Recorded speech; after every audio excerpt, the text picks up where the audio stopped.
Welcome to Eyewitness Suzanne's. Well, sort of, you know. Here's my old restaurant where we give you delicious food for thought. If you're not getting fed at your favorite restaurant, we'll start again. If you're not getting fed at your favorite restaurant, you come on down to Suzanne's. It is delicious here. We have a wonderful show today. I am real excited. These are a few of my favorite people who are going to be on this show today. Some of the most wondrous people in the world are here to regale you with thoughts about what it's all about, which is what this show is about, what it's all about. What are we all doing here? What's life all about? Why bother? And how can you have a good time? Last week, we talked about the body of knowledge, what I call the body of knowledge. What does it take to really know how to function in the world today, which is real different from the world yesterday? And well, it's not really different at some level. It's always been the same thing. And what we're all doing here is tuning in to that eternal wonderfulness. But it seems to take some information that we haven't had to date, or else we'd all be doing it, we'd all be happy, the world would be at peace. So obviously we have work to do. So the body of knowledge continues. We talk every week now. We will talk every week about what does it take to live in 1983 so that we can live forever, so that the planet can go on forever. I want to read you something to start today from a wonderful work that I've read from before called Conversations with John. David Spangler of Findhorn fame, who was the philosopher there. And if you don't know what Findhorn is, call me up. Call me up for any reason, and as a matter of fact. My number will flash at the end of the show, and I'm looking for you. I'm especially looking for you if you know what I'm talking about, and if you like what I'm talking about, because this show is not meant to be just talk. It's meant to be action. It's meant to really move us. It's meant to give us an opportunity to move ourselves in the most wonderful direction that we possibly could move in, which is what's going on in my house, in the little experiment that we're calling our Garden of Eden experiment. Our production company here is not just accidentally called Garden of Eden Productions. So anyway, what we're talking about this body of knowledge, about how to be these days, what's new, what's old, that counts. Here we have Conversations with John. Now, John is a spirit. We've talked about that before. There are people channeling spirits. They close their eyes, they go into a trance, they don't know what they're saying, and they say something. Strangely enough, each of the people who say things like this seems to be saying the same thing. And it's exciting. It's the most exciting stuff in the world.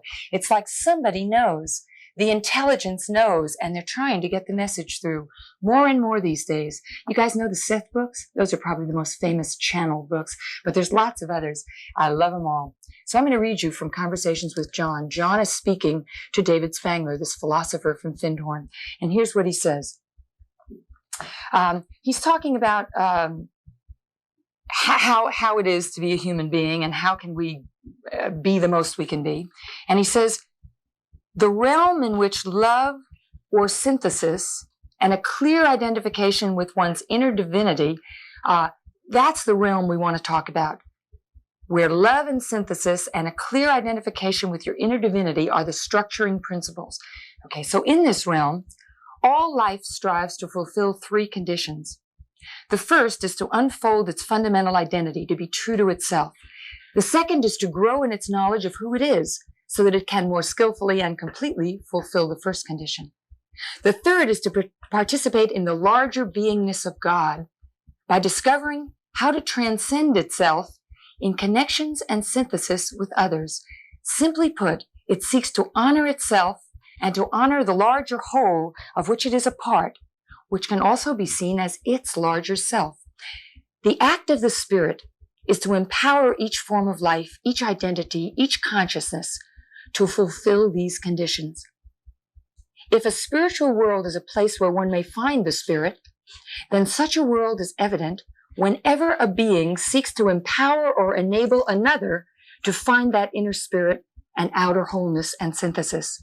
The presence of the spiritual worlds lies not in some far-off dimension, but in the expression and quality of a relationship that empowers and aligns, connects and nourishes, uplifts and liberates. In other words, all that's going on, all that spirit is this connection between us. It's not just teachers and visionaries who are representatives of spirit. Any individual can be the one who reminds and attunes you to your deeper purpose or empowers your capacity to know love for others. And then he talks about the spirit world. Even for us, it is by entering into a relationship of cooperation and exchange with others that the true power of the spiritual world becomes more available. Heaven, you might say, exists in the sharing, not in self-containment. Radical thoughts. We've been going off to meditate on mountaintops. How about getting that that's only a step to being with one another? Well, my wonderful Garden of Eden at home is me with a bunch of people who seem to understand the same thing. The fundamental thing that's keeping us together and that's ennobling our beautiful quest is an understanding that really accepting one another is a beginning. Really loving one another, being on each other's side is where it's at. Now, these thoughts form part of what we have been calling in our house the thinking in enlightenment. How to think enlightenment. In other words, if you kind of are just rambling through life, you might get lucky and all of a sudden the heavens open up and you see what it's all about. Better, however, you should have some thoughts in mind that make sense, that are a container within which you can create your life. There are ways to do that, not ways to do that. That is a way to be at attention, to be in an intention. And what's the attention for? What is the intention? How do you think in enlightenment? Well, my wonderful, beautiful friends are going to speak to this question. And the first one I want to introduce you to is, in his fake life, he's a lawyer, but in his real life, he is Zane, Mr. Perfection, Rothschild. You're on. Well, thank you, Suzanne. I was driving over here trying to really think about what I was going to talk about. And as usual, I wasn't worried that I wouldn't be able to use up the time. But I started thinking about that very theme. But now that you talked, what you said, something else popped in my head. You said action. And first thing I want to say is that, you know, it really is action in the end that's going to make your life happy or not happy. That in the end, you're going to be judged really not by me, by God. You're going to be judged by the deeds, by the action of your life, not by the words or the thoughts you had or said, but what you actually did. Did you do good things in your life? And of course, I get confused with myself and Benjamin Franklin because he said similar things to that. If you remember, I know a little bit about Franklin and like to convey some of his messages. So I started to think, hasn't it occurred to us all at some time that we are all God's children, that we're brothers and sisters, and that from some perspective where there's a universal way to view everything? Now, I'm going to share something personally. My wife, and this, I could get very upset about this. My wife, frequently do. My wife ran off with a cult, I would say. 40 or 50 people who are led by one guy who says he's God, not just God like we're God enlightened people who know that we project onto the universe, but the God that created the heavens, the earth, the whole universe, and he's Lucifer and everything. Well, I don't happen to believe that that guy who has a good mind is God, and so I'm not allowed to be part of that group. And so my wife's off with him, leaving our 2-year-old baby with me. And I had to deal with this. I had to say, well, how do I remain loving in the face of this horrendous thing going on, that suddenly my religion and my beliefs don't make me an acceptable human being? And remaining loving, being that space that is what thinking and enlightenment's all about. If you're not loving, what are you? Yeah, exactly, right. Exactly. So I ended up with this thought that I had to start to see things from a universal place. I had to tune myself to the quality that lets me know that everything really is perfection somewhere from some perspective. And what I arrived at, one of the things that helped me, was the thought that she too, and everybody, is on a path seeking the truth and seeking God. And I don't have a corner on the truth, and I don't have a corner on understanding. The minute I clued into that universal point of view, I feel better. And what happened is I become aware of God, of course, because God is that universal point of view. It's a consciousness. And when some thought that takes me out of that wonderful consciousness comes into my mind, I figured out a way that's been working for me for the past 2 or 3 weeks to get back into God consciousness. What I do is I look for something beautiful. Trees or flowers or beautiful sky or mountain, or if I can smell flowers. But has it ever occurred to you how wondrous it is that flowers don't lose their odor after you smell it once or twice or a million times? Well, that's God's consciousness. My friend Kenny has showed me that and told me that a lot of times. So 10 more minutes, you can finish. So what I want to say is that works for me as I tune into God's consciousness, and what you just read from John was really that. What happens is it tunes the place inside of me that vibrates with the consciousness of God, and suddenly I am there seeing the consciousness of God. And I was thinking, what else can you do? Well, one of the things I did is I started thinking, what is life about? Life is about, and I wrote it down. And just the writing down took me to a very high and wonderful place. Life is about love, truth, sincerity, integrity, kindness, compassion, mercy, charity, toleration, all these things that we can take a place, a huge universal place in loving each other from, gives us that quality and that vibration of God, and it'll start to be manifest from outside. So that's my secret for the week. Yay. And next, the flower from our house is going to come yes, and indeed. speak, and I'm going to excuse myself while you say a word. Okay. Hi there. Back at the ranch here. All right. Let's see if we can make this work. A little round robin here. We have a relay team today. These are all the residents of the Garden of Eden at our house. We all live together practicing these beautiful truths. And I dub thee, I pin thee, Alice, no problem, Dashiell. Yay! Today, I'm going to talk about what you do in a crisis situation. Basically, what happens when you can't be that loving being, when you're just out of it, when you feel like strangling the person next to you. No. Oh, no. No, I wouldn't do it to you. Basically, the other day I was reading a book called Cosmic Consciousness, and I read about Balzac, and I related a lot to him. I wanted to give you a quote from him. He was unmoved by church services. Prayer with him proceeded from an impulse, a movement, an elevation of spirit, which followed no regular course. In all things, he gave himself up to nature, and he would neither pray nor settle at times. That was like me. I never got into church services or meditations. I just said, I can be like that all the time. I just jump. I just have to transfer my thoughts. No problem. No problem. So basically, I feel that when you change these thoughts, or when you go to church, or when you do your meditation, that it's basically just changing your thoughts. It's concentrating on God and God around you, and how to be that loving being, or how to think enlightened. So we have different places we want to go in the spiritual realm. We have heaven, we have reincarnation, we have transcendence, many different places everyone can go.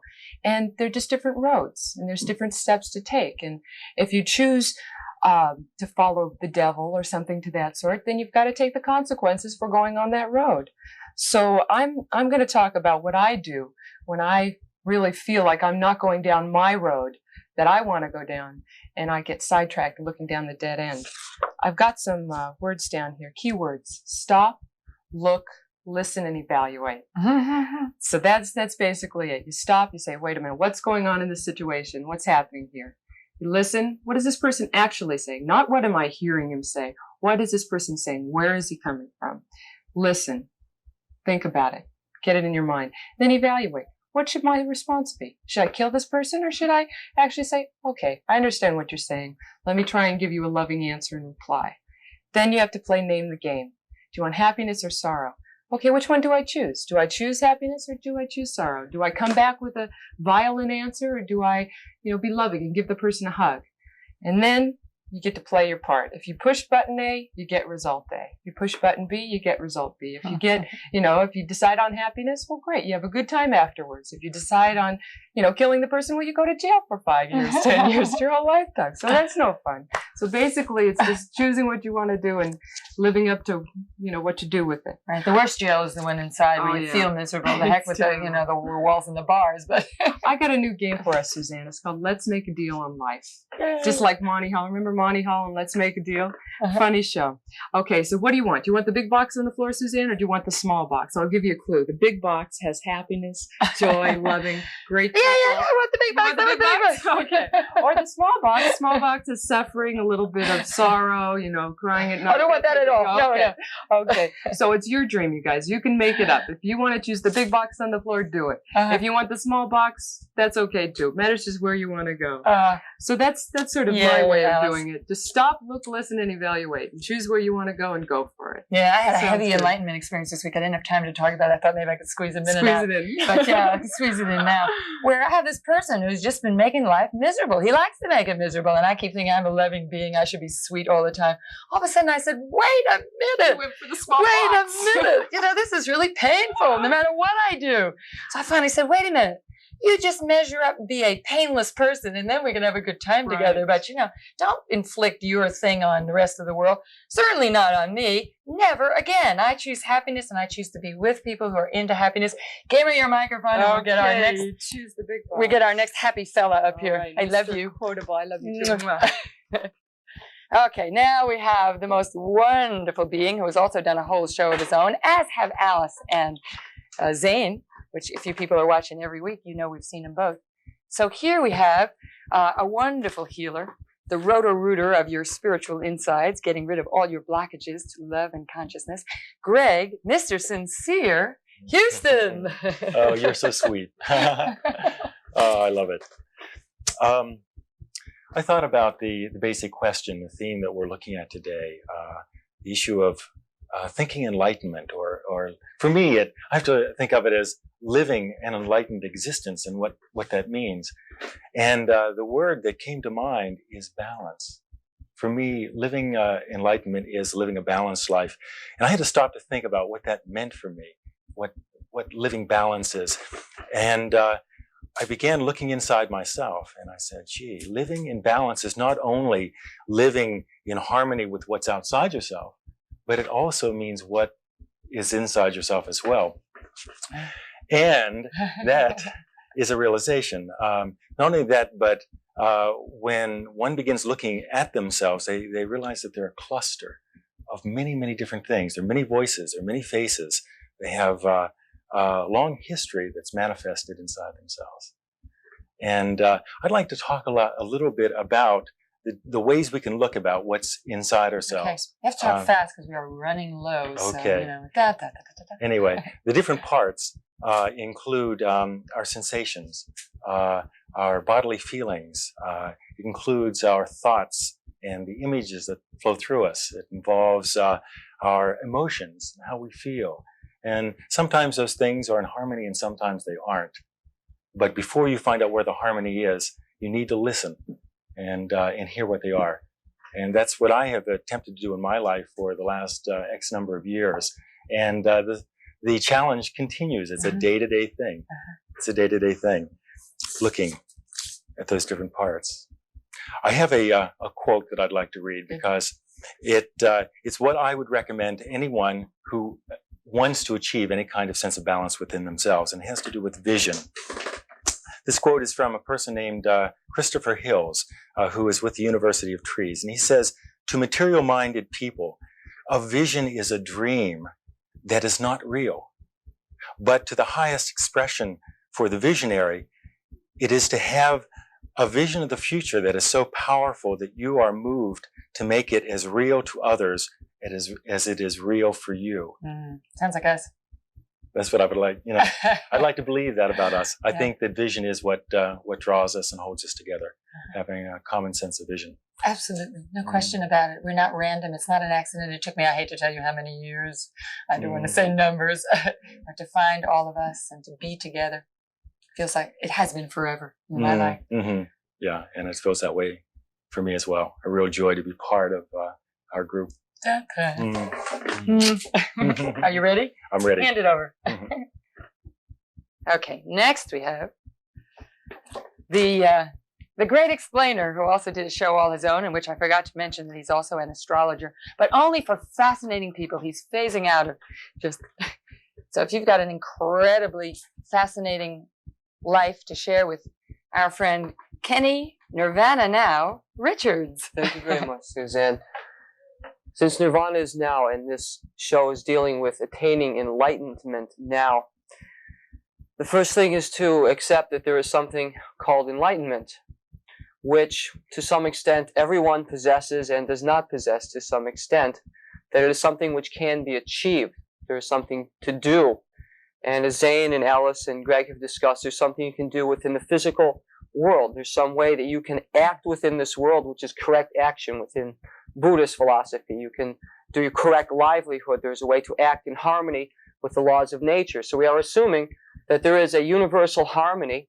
There are particular laws of physics or laws of nature, which, if a person acts in harmony with, they will be enlightened. Just like for the physical body, if you eat the correct food and do the correct exercise, you will be healthy. If you don't eat the correct food and do things that aren't good for you, you will be not healthy.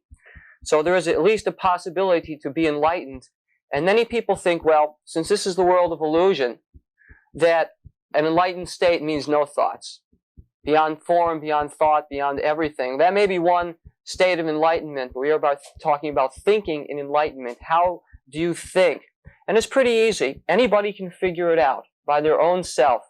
I once read an article on mental hospitals. People who are in mental hospitals who are diagnosed as being schizophrenic, classically schizophrenic, and they gave these people tests that asked them all their psychological questions about this and about that. And sure enough, everybody answered the test and they were all classically schizophrenic. Psychologists went through, yes, just like in the textbook. Then they said to these people, we're going to give you the same test again, and we want you to answer this test as if the way you think a normal person would answer the questions. Not the way you would answer them, but the way you think a person in the outside world would answer them. And everyone took the test. And sure enough, majority of these people answered the questions just the way a normal person would answer them. So if you looked at their test, you would say, well, this person's not schizophrenic, they're normal. What a racket. What a racket, right? Life's a racket, for most people. Really, that they could actually answer the test, put their mind into the state of being as if they were not, quote, schizophrenic. So then in a way it was only which part of you is schizophrenic, which part of you is real. Or dealing with the mind, dealing with the thinking of the mind. So they use that as a therapy by getting people who are supposedly schizophrenic to think in a particular way as if they were normal. So that's our business, thinking in enlightenment. And they had to figure it out themselves. It wasn't someone come and said, okay, this is what a normal person thinks, like this and this, now you put it down. They knew. So in similar way, we all know within our heart what it would be like to be the Buddha, to be the Jesus, how to act in a perfectly harmonious way with nature. Like Jesus says, turn the other cheek. Everyone knows that. Everyone knows that they can choose, as Alice said, to be a kind, loving, generous, gentle person. So we're not asking anyone here to follow our religion, have a religion to follow, to change being a Christian or anything else. We simply say, understand your own thing. If you're a Christian, think, what would Jesus do in this situation? How would he react? What is his space? Why was he this way? And you'll know what it is to be enlightened within every situation, the way you relate to people. Mainly it's relationships. All right? Mainly, in fact, it's all relationships, but relationships to the world around you. All right? Would I exploit the world? If I was Jesus, would I go and try and cheat this person to get this into this? Would I coerce everyone to be like this? No. So it's very simple. If you consult your own heart, your own feelings, your own intelligence, and say, what is the actual peace and harmony of this universe? And how can I get to my mind to thinking that way, to think enlightenment? First, to know that is possible. And then to know that you can achieve it.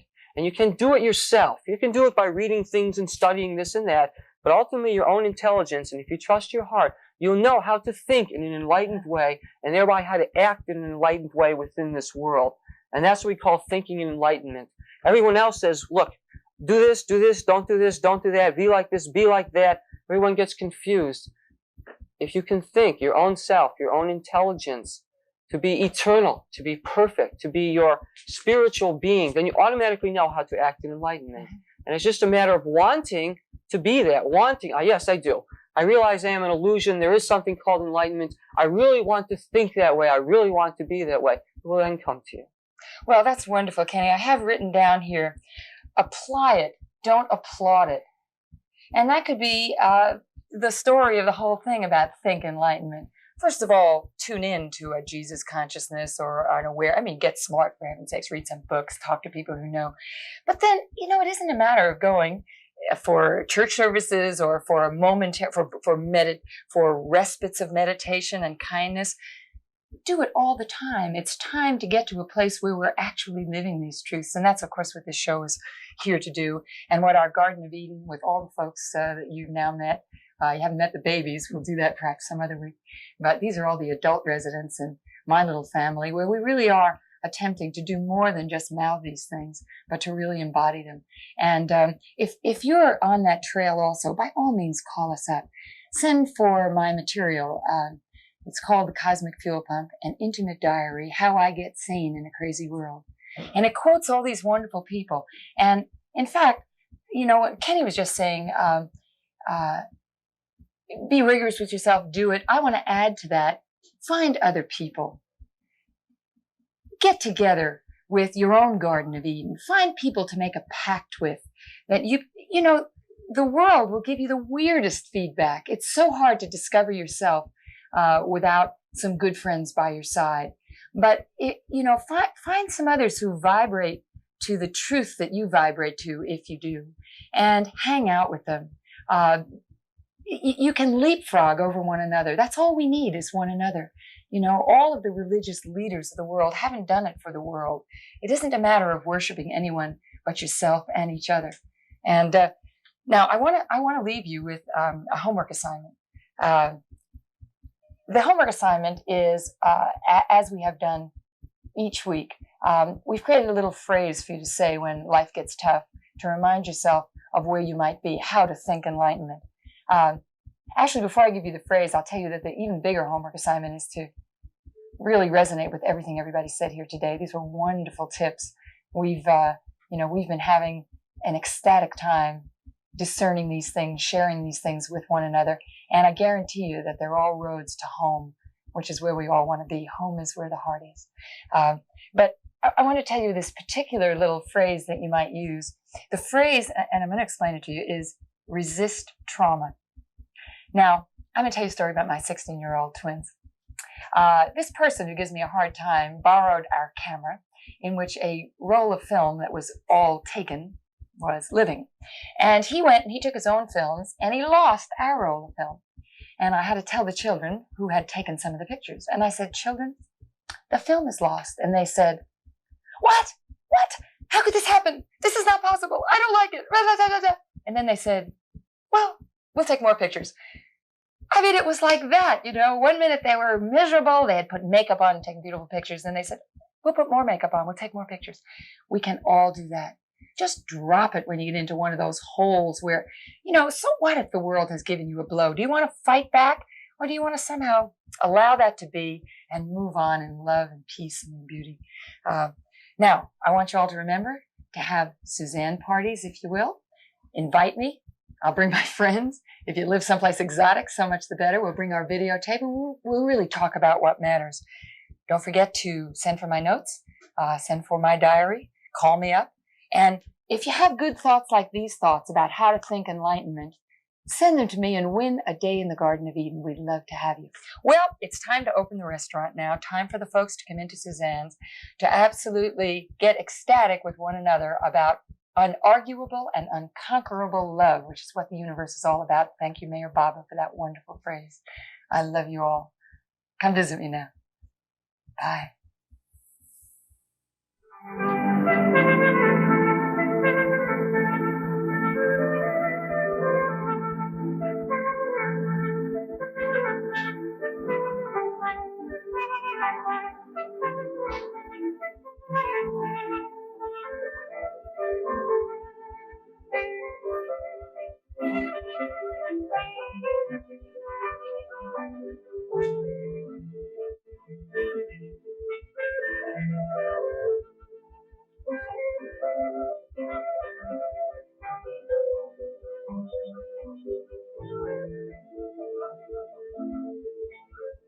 Call to find out when the Cosmic Fuel Pump will be on next week, and call or write if you want me to send you a copy of my written notes.